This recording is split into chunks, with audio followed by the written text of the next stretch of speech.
नवरात्रि के छठे दिन मां कात्यायनी का पूजन कैसे करें? क्या भोग लगाएं? क्या उनको फूल चढ़ाएं? नमस्कार, मैं ज्योतिष आचार्य संजीत कुमार मिश्रा। आज मैं सबसे पहले पंचांग पर चर्चा करेंगे। आज 8 अक्टूबर 2024 दिन मंगलवार है। तिथि पंचमी तिथि सुबह 11:17 तक रहेगा। उसके बाद षष्ठी तिथि आरंभ हो जाएगा। ज्येष्ठा नक्षत्र के बारे में ज्येष्ठा नक्षत्र रहेगा सुबह 4:08 पर, यानी आज रात तक रहेगा। उसके बाद मूल नक्षत्र आरंभ हो जाएगा। आज चंद्रमा वृश्चिक राशि में संचरण करेंगे। अगले दिन यानी 4:08 तक, यानी 9 तारीख को, आज रात में 9 तारीख जो हो जाएगा उस समय तक वृश्चिक राशि में रहेंगे। उसके बाद धनु राशि में संचरण करेंगे। राहु काल दोपहर 2:33 तक से 4:01 तक संध्या तक रहेगा। दिशाशूल उत्तर दिशा का है। अगर ज्यादा जरूरत हो तो यात्रा करने के पहले गुड़ खा करके यात्रा करें, यात्रा बड़ा शुभ होगा। आज नवरात्रि के छठा दिन, छठा रूप का पूजन किया जाता है। छठा रूप में मां कात्यायनी का विशेष करके पूजन करने से सुख समृद्धि का लाभ होता है।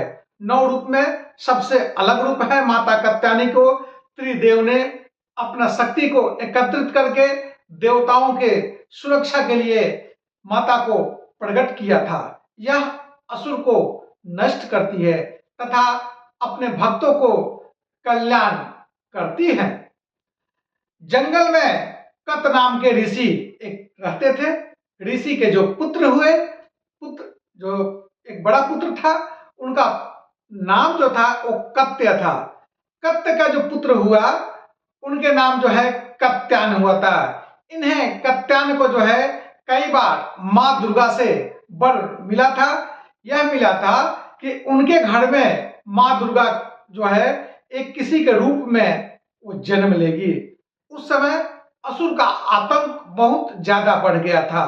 महिषासुर नामक राक्षस जो है देवताओं को पराजित कर दिया था। देवताएं परास्त हो गए थे। सभी देवता परेशान हो गए। त्रिदेव के पास तब उन्होंने गए। तब उन्होंने कात्यायन ऋषि के घर में मां जगदम्बा अपना एक कात्यायनी के रूप में जन्म लिया। इनका नाम कात्यायनी पड़ा। माता का स्वरूप कैसा रहेगा उसको लेकर के बताऊंगा। मां कात्यायनी का सवारी जो है शेर पर विराजमान रहती है।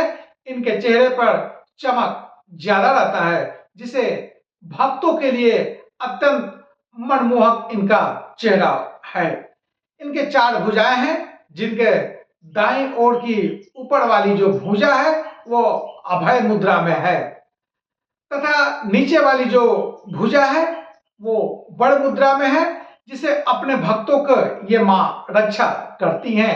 बाईं वाली ऊपर के भुजा में खड्ग तथा नीचे वाली भुजा में जो है कमल का फूल इनका रहता है। माता को बड़ा ही कमल का फूल इनका बहुत ही प्रिय है।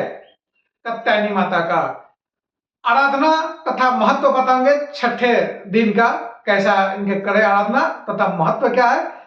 मां कात्यायनी माता के पूजन से व्यक्ति के मस्तिष्क चक्र जो है ठीक रहता है। इनके पूजन में ज्यादा से ज्यादा ध्यान अगर ग्रहण करते हैं तो अगर शरीर से अस्वस्थ है तो जल्द बीमारी दूर होता है। अगर बिल्कुल बीमारी नहीं हो तो आयु बढ़ जाता है, शत्रु की नाश होता है। कात्यायनी के माता पूजन करने से शत्रु समाप्त होता है। मां कात्यायनी का पूजन गोधूली बेला में करने से बहुत फलदायी होता है। अब हम बताएंगे नवरात्रि के जो छठा दिन है मां कात्यायनी का भोग क्या लगाएं जो माता प्रसन्न हो जाएगी। नवरात्रि के जो छठा दिन है मां कात्यायनी के पूजन में शहद का अगर भोग लगाते हैं तो बड़ा ही उत्तम होता है। इनको शहद बहुत प्रिय है। शहद का भोग लगाने से मां अपने भक्तों को सभी मुरादें पूरा करती है।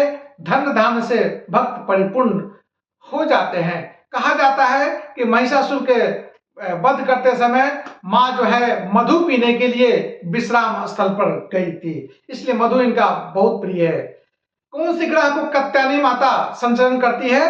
तो मां कात्यायनी गुरु के दोष को दूर करती है और इनके पूजन करने से कुंडली में यानी गुरु का दोष हो, बृहस्पति का दोष हो, वो ठीक हो जाता है। नवरात्रि के दिन, छठे दिन मां कात्यायनी का विशेष रूप से पूजन करने से विवाह में हो रही बाधा जो है या परेशानी है वह ठीक हो जाता है। मकान बनाने में बाधा हो रहा हो या घर जमीन खरीदने में बाधा हो रहा है, दुकान में बाधा हो रहा है, कात्यायनी के पूजन से सभी कार्य पूर्ण होता है तथा देवगुरु बृहस्पति मजबूत स्थिति में आपकी कुंडली में हो जाते हैं।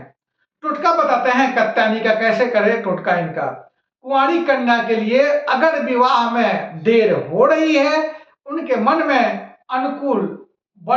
के अनुकूल वर नहीं मिल रहा है, तो संध्या काल के बेला में सूखे पत्ते पर बैठ करके कमलगट्टे के माला से ओम कात्यायनी नमः मंत्र का जाप करे, जल्द विवाह होगा, विवाह में हो रही बाधा दूर हो जाएगी।